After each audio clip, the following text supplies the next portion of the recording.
Habang lumaranas ang ating bansa ng iba't ibang krisis, nariyan na ang pagtaas ng presyo ng langis, pagtaas ng presyo ng mga pangunahing bilihin, kahirapan sa iba't ibang dako, at ang mga kaguluhang di matapos-tapos. Dinagdagan pa ng iba't ibang kalamidad na lalong nagpapahirap sa mga mamamayan. Sino ang takbuhan ng mga tao? Kanino lalapit ang mga mamamayan? Kung ang mga namumuno sa bansa ay walang pagkakaisa, puro nakatutok sa sariling interes, ni hindi masolusyonan ang matagal ng problema ng korupsyon sa halip ay pinagtatakpan, kanino ka ba lalapit? Kanino ka kakanlong? Ayon sa Psalms 9 verse 10, "And they that know thy name will put their trust in thee, for thou, Lord, hast not forsaken them that seek thee."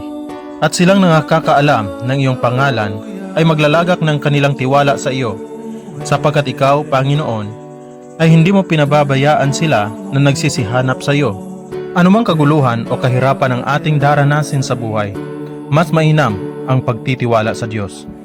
Sa Kanya tayo lalapit, sa Kanya tayo kakanlong, pagkat tunay na ang Diyos ay tapat sa bawat nagtitiwala sa Kanya at kumikilala sa Kanyang kadakilaan.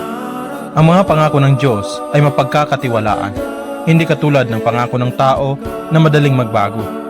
Ang Kanyang mga salita ay subok na at mapagkakatiwalaan. Proverbs 30 verse 5, "Every word of God is pure. He is a shield unto them that put their trust in Him." Bawat salita ng Diyos ay subok. Siya ay kalasag sa kanila na nanganganlong sa Kanya.